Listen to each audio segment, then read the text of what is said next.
बिस्मिल्लाहिर्रहमानिर्रहीम। अस्सलाम वालेकुम।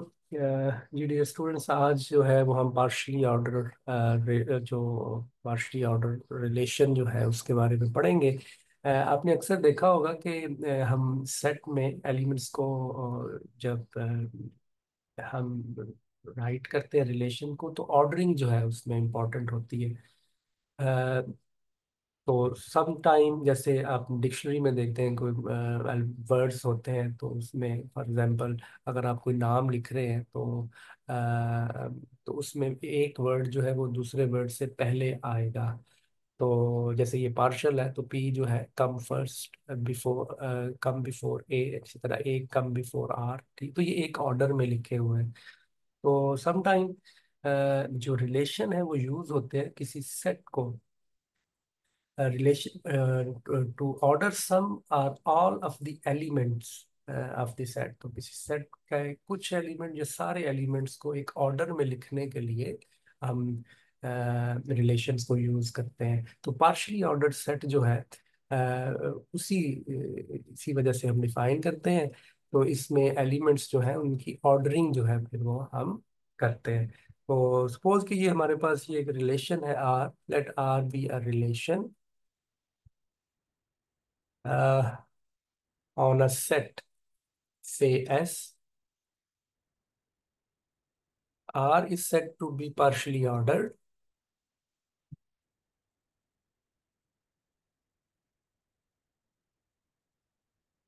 partially ordered if number one, R is reflexive; number two, R is anti-symmetric;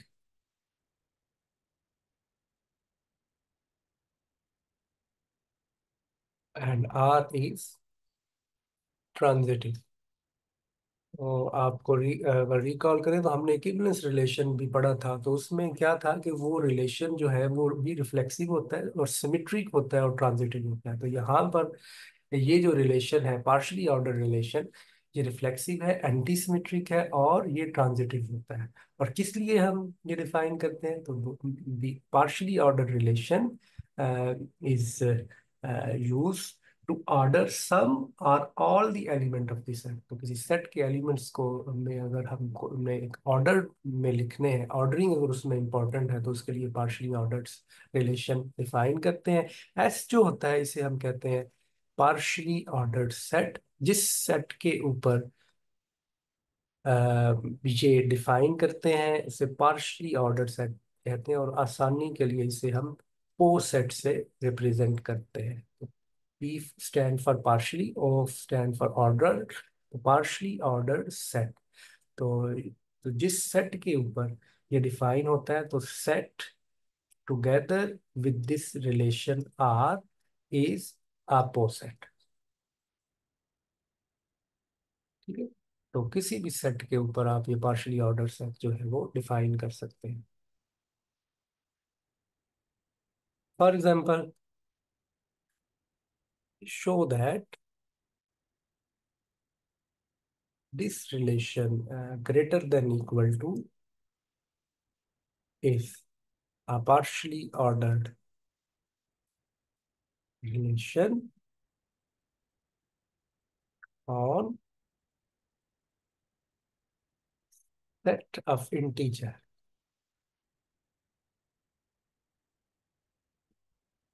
तो set of integers जो है वो ये सेट है 0 + -1 एंड सो ऑन।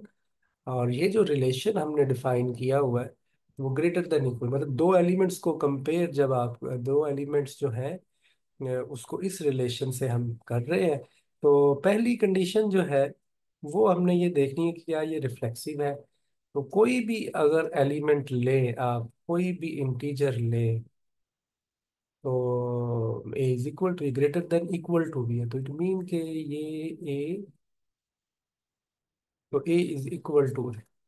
ठीक है, it mean A ordered pair जो है इस बिलोंग्स टू दिस से, अगर इसको हम आसानी के लिए आर ही लिख लें तो ये इसमें बिलोंग करता है। ये आर जो है ये असल में रिलेशन है, इसमें वो वाले ऑर्डर्ड पेयर है जिसमें A is greater than equal to B. तो इट मीन के हर इंटीजर अपने आप के साथ रिलेट कर रहा है, क्योंकि इसमें रिलेशन में लिखा हुआ है कि वो वाले एलिमेंट जो जो ऑर्डर पेयर इक्वल भी हैं और फर्स्ट एलिमेंट सेकंड से ग्रेटर भी है। तो इट मीन कि ये रिलेशन जो है ये रिफ्लेक्सिव है।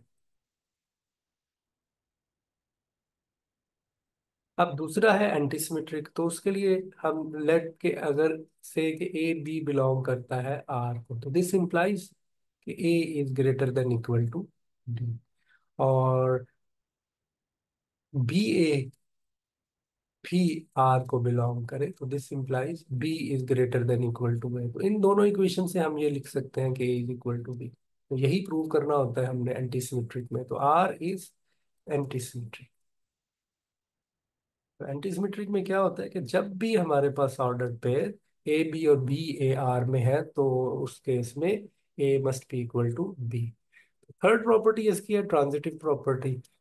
तो लेट ये तीन हमने इंटीजर ले लिए जी में, such that A B belong कर रहा है आर में, और बी सी जो है ये भी आर में बिलोंग कर। इट मीन के A is greater than equal to B, और यहाँ से b is greater than equal to C. इन दोनों को मिला दें तो दिस मीन कि a is greater than equal to b greater than equal to c, and this implies a is greater than equal to c।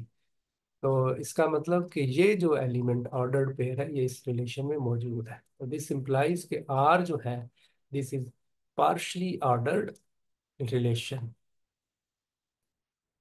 Ordered relation. और हम इसे अगर टुगेदर लिखें तो set of integer together with this greater than equal to relation is a partially ordered set. तो हम जो है वो किसी भी सेट के ऊपर ये पार्शली ऑर्डर रिलेशन डिफाइन कर सकते हैं। इसी तरह से एक और एग्जांपल है कि अगर आपके पास एक सेट है एस, तो let S be a set and P of S is power set of S. तो मतलब पी ऑफ एस में सारे के सारे सबसेट मौजूद हैं, देन ये जो रिलेशन है inclusion relation, subset relation is partially ordered relation. इस पे on this set power set of S, again बड़ी आसानी से आप ये प्रूव कर सकते हैं। अगेन अगर इस रिलेशन को हम ऐसे कहें तो अब इस सेट में सेट्स हैं, से कि ए बी, दो सेट्स आपस में रिलेट करते हैं, मतलब A is a subset of B. वो वाले ऑर्डर्ड पेयर होंगे इसमें जिसमें ए बी का सबसेट है। तो आप देखें बड़ी आसानी से आप ये देख सकते हैं कि हर ऑर्डर्ड पेयर जो है, अब हर एलिमेंट पी एफ एस का एक सबसेट है। तो ए बिलोंग करता है आर में for all a belongs to power set. It mean के ये रिफ्लेक्सिव है। इसी तरीके से अगर ए बी और बी ए दोनों अगर आर में है, तो दिस इम्प्लाइज ए ए जो है वो बी का सबसेट है, और बी जो है वो ए का सबसेट है, एंड दिस इंप्लाइज कि A is equal to B.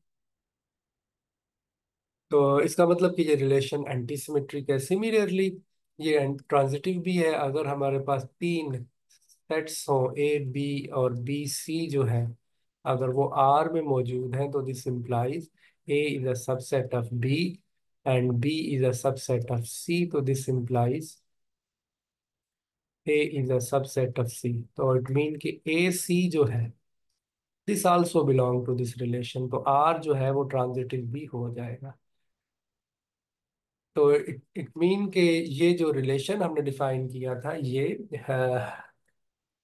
जो रिलेशन है ये symmetric, sorry, partially order relation है, तो R is a partially order relation.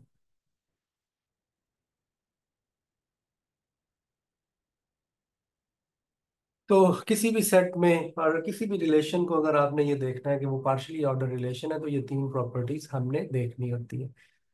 अब एक और चीज जो है, जनरली आप देखते हैं कि जब भी आपके पास दो नंबर्स होते हैं, जैसे इंटीजर्स में अगर आप देखें कि तो जनरली नंबर्स को अगर कंपेयर किया जा सकता है, जैसे ये नंबर 2 है और ये 3 है, और हमारे पास जो रिलेशन है वो लेस देन इक्वल टू है, तो हम ये कंपेयर करवा सकते हैं। तो 2 इज लेस देन सी। ठीक है, तो कोई सा भी इंटीजर हो और उनके दरमियान रिलेशन अगर जो है वो ये लेस देन और ग्रेटर देन इक्वल टू का है, तो आप उन नंबर्स को कंपेयर करवा सकते हैं। लेकिन ऐसा हमेशा नहीं होता। हमेशा जो एलिमेंट है वो कंपेयर, जरूरी नहीं कि आप उन्हें हमेशा ही कंपेयर कर सकें। तो इसलिए हम जो है वो डिफाइन करते हैं कि कंपेरेबल एलिमेंट, कब जो है आप एलिमेंट्स को कंपेयर करवा सकते हैं और कब नहीं करवा सकते।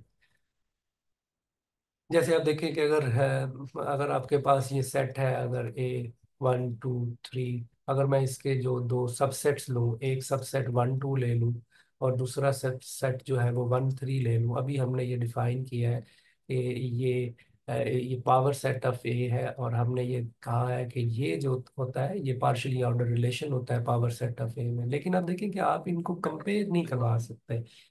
इन दोनों में से कौन सा जो है वो बड़ा है, तो आप उस तरीके से आप इन्हें कंपेयर नहीं कर सकते कि 1 2 जो है ना 1 2 1 3 का सबसेट है, ना 1 3 1 2 का सबसेट है।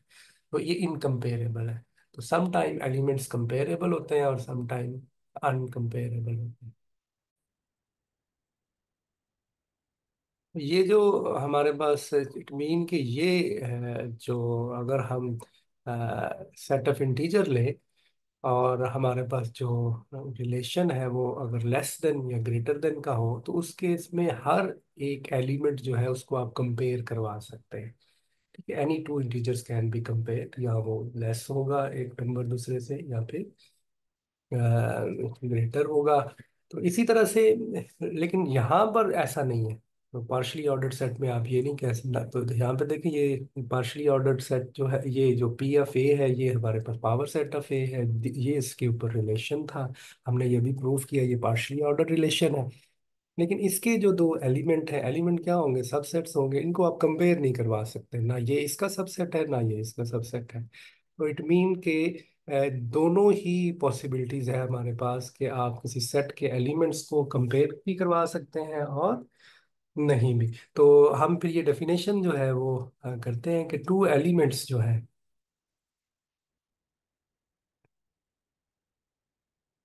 ए और बी से, एक एलिमेंट को नाम ए रख लें और दूसरे का बी, ऑफ अ पोसेट। तो जनरल नोटेशन जो है, एस सेट है टुगेदर विद दिस रिलेशन, ये पार्शली ऑर्डर रिलेशन है, आर कंपेरेबल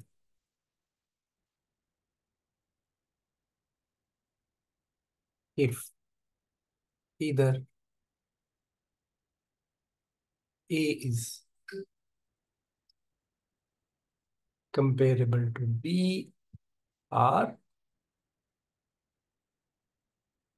B is। तो इस केस में हम कहेंगे कि वो ए और बी जो है वो कंपेरेबल। अगर ऐसा ना हो तो फिर वो एलिमेंट्स जो है उनको हम कहेंगे कि वो इनकम्पेरेबल है। तो फॉर एग्जांपल अगर हम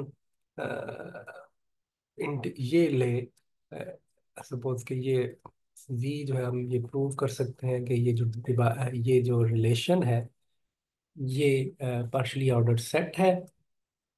इस सेट में जो पर रिलेशन डिफाइन किया गया वो इस तरह से है कि इस सेट में वो वाले ऑर्डर्ड पेयर है जिसमें ए बी को डिवाइड कर रहा है। तो इसमें अगर आप देखें तो इस सेट के ये जो है, इसके एलिमेंट्स जो है वो कंपेरेबल कब होंगे, जब जैसे ये जो एलिमेंट है हमारे पास से कि 3 and 9 आर कंपेरेबल। कैसे पता चला? क्योंकि 3 9 को डिवाइड कर रहा है, बिकॉज 3 डिवाइड्स 9। इसी तरीके से 5 and 7 आर नॉट कंपेरेबल, और इसे हम इनकम्पेरेबल भी कहते हैं, because neither 5 divides 7 nor 7 divides 5। तो आप देखें इस सेट के अंदर बहुत सारे एलिमेंट ऐसे हैं जिनको कंपेयर किया जा सकता है, और बहुत सारे एलिमेंट ऐसे भी हैं जिनको कंपेयर नहीं किया जा सकता। तो यहीं से एक और डेफिनेशन फिर आ जाएगी कि ऐसा सेट जिसके सारे एलिमेंट्स को कंपेयर किया जा सकता है, ऐसे सेट को हम कहते हैं टोटली ऑर्डर्ड सेट। ठीक है। तो if S is a partially ordered set and every two elements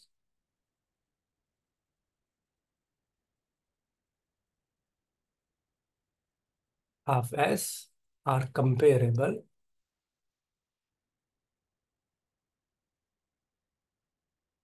then S is called totally ordered set।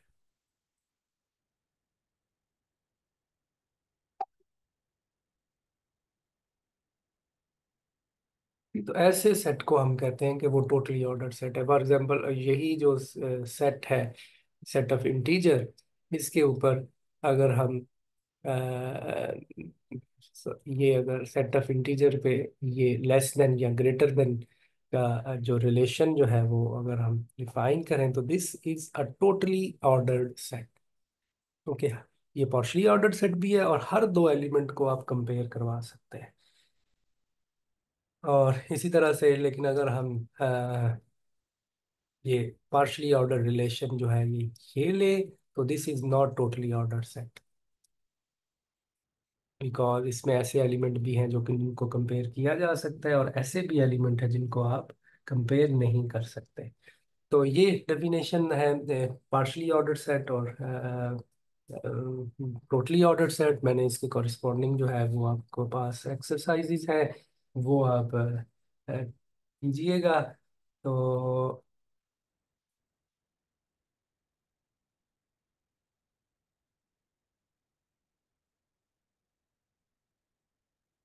ये एक्सरसाइज जो है जो पेज 662 पर,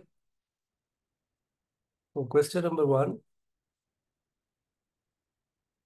और इसी तरह से क्वेश्चन नंबर 2,